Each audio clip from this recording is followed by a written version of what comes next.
Alrighty, hey guys, how's it going? Welcome back to another video. Today is a range day video.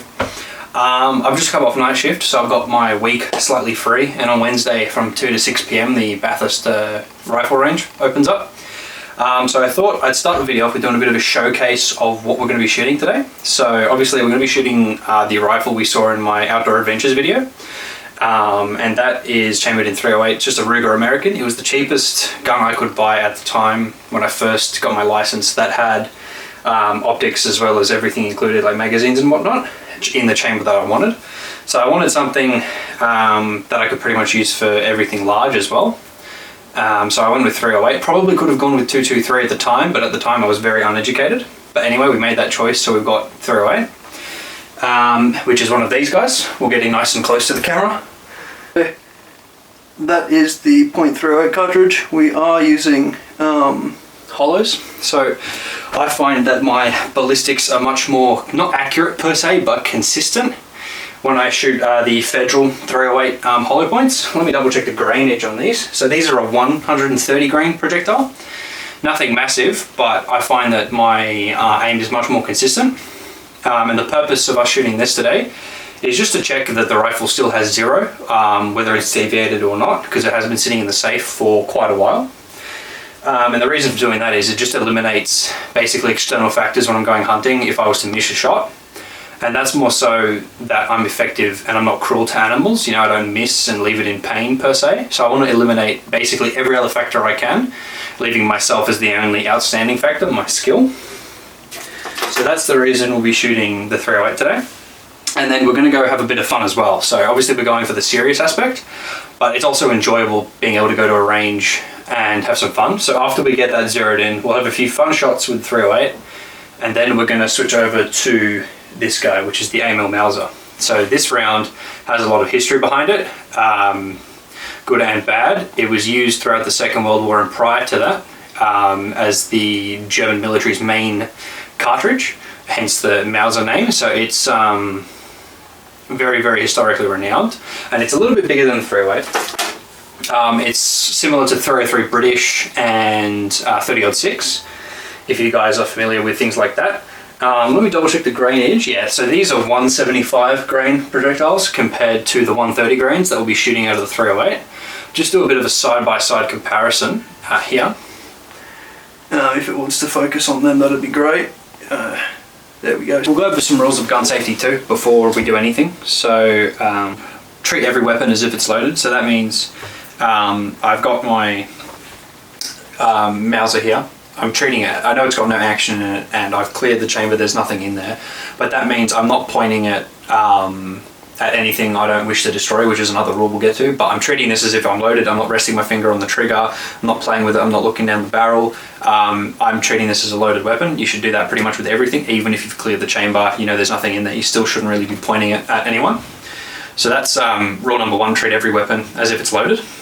Our next rule of firearm safety is I might be down at the range and I might be aiming down sights, you know, looking at my target, ready to fire. And what that means is when I'm ready to fire, I have my finger up and off the trigger. So if I'm, you know, accidentally lazy, I'm not accidentally firing prior to when I mean to fire. So this is good because you might just be walking around holding your rifle and you may end up resting your finger on the trigger and accidentally firing when you're pointing it at something which you don't want to. Which takes us to our next rule. Don't point your rifles or your guns, any sort of firearm, at something you're not willing to destroy. So that means I'm not going to point it at my camera, I'm not going to point it at anyone really. I'm only going to point it up or down. When you're in bush area and there's nothing around you for kilometers, pointing it up is alright, because it means as a bullet comes up, it has to come down. And if there's nothing around you for a distance that you can confirm is safe, up is alright. But when you're in an urban environment, or if you're going to the gun range, pointing it down is probably better, as that means if you do accidentally fire a projectile, it's going to hit the ground. There may be some ricochet, but it's not going to go up, and it's not going to hit someone randomly. You hear stories about that all the time from the United States, people firing their guns in the air, hitting people kilometers away. So we want to avoid that at all costs. The last firearm safety rule is know your target and know what's behind it. So I'll give two examples here. Let's say you're in the bush, you found a target, an animal that you want to fire, but behind you there's a highway, or sorry, behind the target there's a highway, or there's you know, a residency, a house, farm, other things like that, or farm animals, or even people, that comes into being aware of where you are, what you're shooting at, and obviously what's behind it. So when you go out into the bush, you have to take note and study a map, make sure you know what's behind your target. Once you've found your target, know that you're not shooting into anywhere where there could be people, essentially, and you've got to know like the maximum range of your cartridges and things like that. So at the range, it's really good because you're firing at a target, but behind that target is basically a solid mount panorama, to be precise, and that is going to absorb the projectile and it's going to make it inert. So we want to make sure we identify our targets and know exactly what's behind them so we're safe. And we can show these bad boys off a little bit.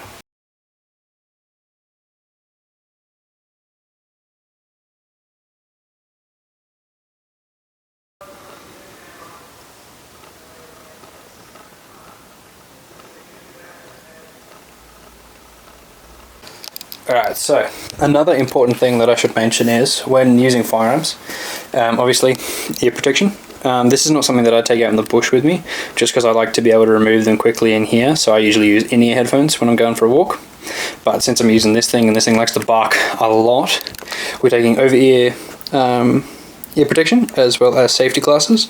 I had other safety glasses, but since I've been gifted a new set for Christmas, courtesy of Ben, thank you Ben Sherwood, I'll be using these today, just in case anything happens. But yep. Hey guys, I just arrived at the range, so I've got to go see the range officer, pay a fee, sign in, get cleared, and then once I head in and clear with the officer for the rifle range, we'll bring my gear in, we'll get set up, we'll get a target, and we'll get to filming, yeah. Right, so the range is open, everyone's getting set up, so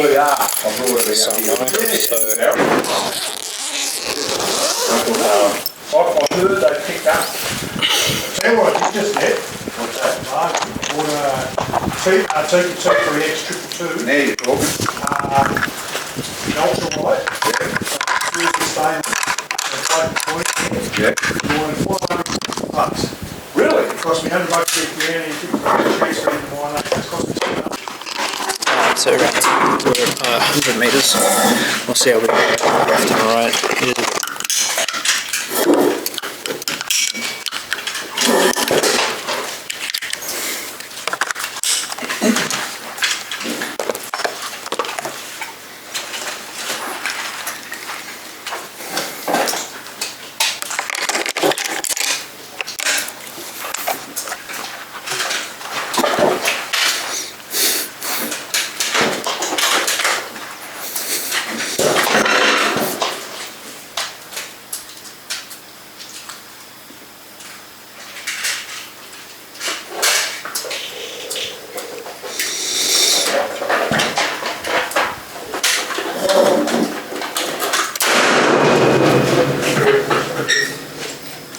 Cool, shooting at right level, just slightly above the right hand side of my target, which is perfect. I'll do a few more, see what sort of grouping we're at and see if I want to make adjustments, but for now I'm pretty happy with that. There's a bit of wind though, so see how we go. Could be the wind messing with things. Might have to come back out on a less windy day.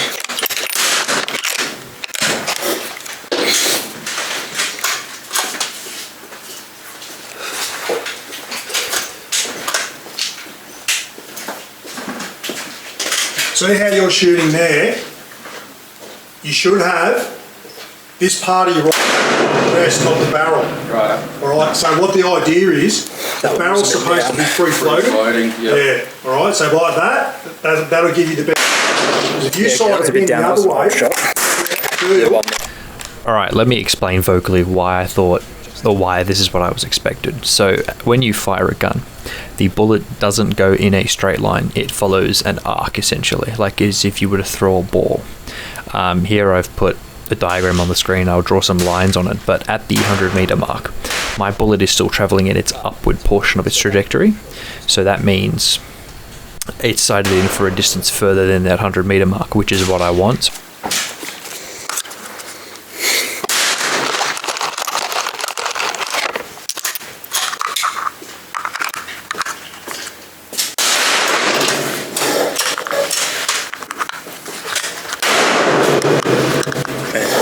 muzzle brake like that.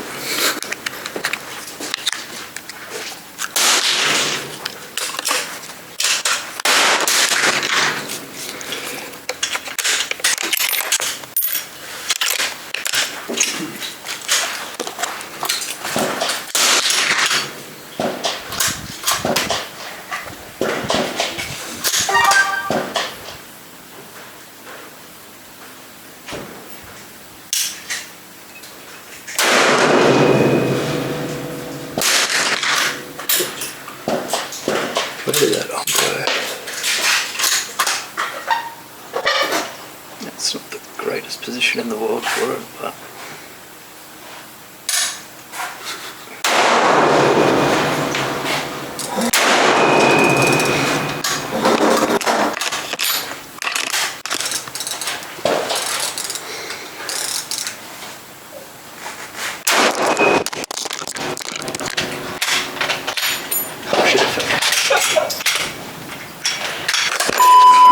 That's well.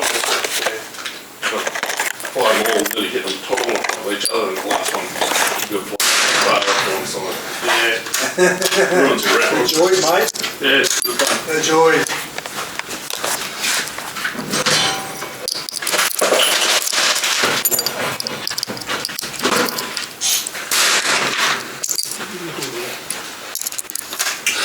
Well, I shouldn't have been right to start with. After that, she did all right.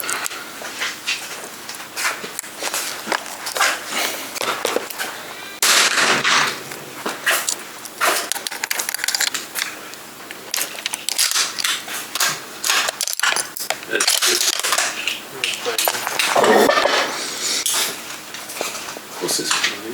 Let's see. As it goes off.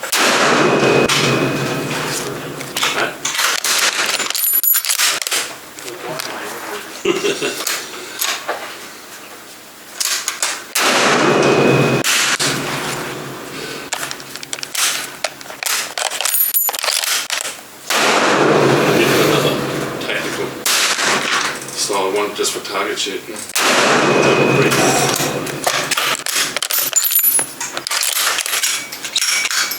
Something to do with my old age. I'm not there yet, but still.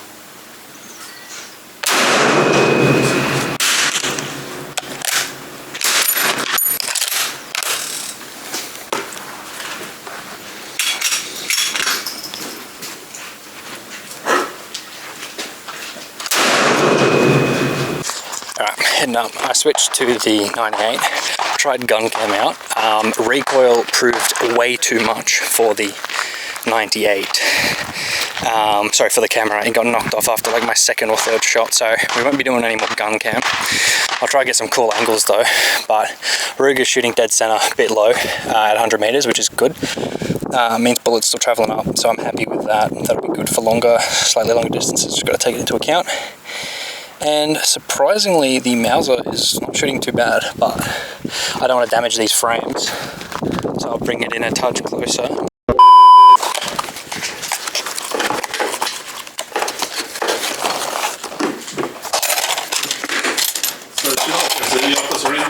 Just, yeah, I would, just on your way out, just go see Johnny and say, look, I've run out, I haven't bought my gear. Yeah, I just screwed up basically. Yeah, so I bought the wrong... I've done that before too. Whatever, yeah. you know. I just want to be transparent. Typically, I want to come here and have a good fun, have a shoot. It happens, it happens. The problem's going to be, right, so eventually all of that is, it'll go straight to SSAA, head office, and then straight to registry. That's why we've got these. This is 8mm Mauser, so 8x57. These ones here. I think they're just a little bit more... So this is a 1906 we still use that barcode. Portuguese built Mauser. So pre-World War I and pre-World War II. Go straight to registry. You can see the stamping on there in German. Built in Portugal for the Deutsche Waffen. I picked this one up last year in March, and it's pretty cool. I quite enjoy it. So they're not going to get that. It does have a bit of a punch in the shoulder. If you go more the than 22 trainers. This is just one You of know, those. the 303 It is what it is. converters. Sometimes you've got to go, it's an emergency. I'm having a lot of fun with him. I get it. Open sights. Because I just went through Get here. it, I've come scopes. down. Yeah, no, this is awesome. The first open sight gun is very, very fun to use. But again, like Yeah. with the pistol side of things, it That's is a bit fair different. size. Yeah. For me, So this is my fun gun, and that's my serious gun. That's the one I take out and actually like go hunting with. Yeah. It's nothing special. It's just a 308 Ruger American. But Typically, this is much more fun to shoot than that one. 357 I'm a little bit more conservative with, but that's about it. That's how Yeah. How many shoots a year? See you next time. Good shoot. They're a good How many size. shoots a year I've for a just higher caliber? I've got a Ruger There's a 7mm Remington Magnum. So Yeah, it's- very similar to that. yeah. So that's a 175 grain projectile. You got to do 6. What is it, one? 175 grain. They go up to about 200 that you can buy. You can hand load like up to 230, but it would hurt. Don't quite me because I'm I'll look across So, I'll give you a call. yeah. And they wouldn't. Yeah. Hacking's definitely They're one not to cheap. speak to about. No, definitely not. All right, mate. They're fun. I'll bugger off. Okay. That's Are you off on it? Yeah. No, it's Yeah, pleasure. I finished my shooting. Yeah, That's how it goes. Wouldn't mind Well, have a good range rest of your off course either, but the trouble is my work. Hopefully I'll see you in the future. The Monday and Wednesday we used to have the shoots. Yeah, but we also do That's good. Sunday. Yeah, love that. Sunday morning Oh, I've got guns. a meeting on and I mix it up. Sometimes I don't go Conversation to that starters. meeting, I come to this one. I go to the shoot, and then other times I got to go there because the work. 2 to 3. Yeah, right. With a nice scope on it, and to try that out. Yeah, yeah. And Matthew's got 308. But that doesn't mean that he can't use my rifles or Yeah, that's right. So the way the law works, as long as you, the license for that class of firearms. that's right. But it's also, so to your point, so say I want to borrow your 7mm ring. Well, let's just say I want to borrow your 7mm ring mag. All right. It's being your possession as long as you know that I've got it. Yes. Oh, That's the thing. So That's it pretty good. might be in my safe at home. Alright, I think I'm going to leave You it there, know I've guys. got it. So therefore it's in your possession. Oh, alrighty guys. So, I am back in the car, all packed up and stuff, which is good. It was a very fun day. I had to stop a little bit early because, man, that Mauser was absolutely destroying my shoulder. And it was just a bit hot, so it was all over the place, heat-wise. So, yeah, no, it was definitely fun. I'll head home, pack up, and go through the footage and cook up something nice, hopefully. But yeah, just a little insight into a range day in New South Wales, Australia, for a hunting and target category. So, yeah. So a bit of an aftermath update. That's why my shoulder was starting to hurt. A bit of damage to the pec and front delt, but not too bad, all things considered. When I first got that Mauser, I put like 2 boxes of ammo through it, didn't feel a thing, and then later that night I had like a purple strip. But no, that was all good. When you're sitting down, I find it hurts a lot more than standing up. Like, you don't even feel it when you're standing up because your body can move. Whereas when you're trying to hold zero and stay steady, it hurts a lot more. But everyone's different, so yeah.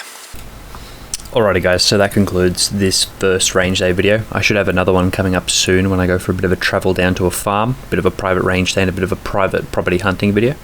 Let me know if you liked it, things I could improve on, anything I might have done that was incorrect or you thought could be done differently. Leave a like, and if you've made it this far in the video, leave a comment. The comment for today is Kirk's Pesito. Kirk's Pesito is the comment.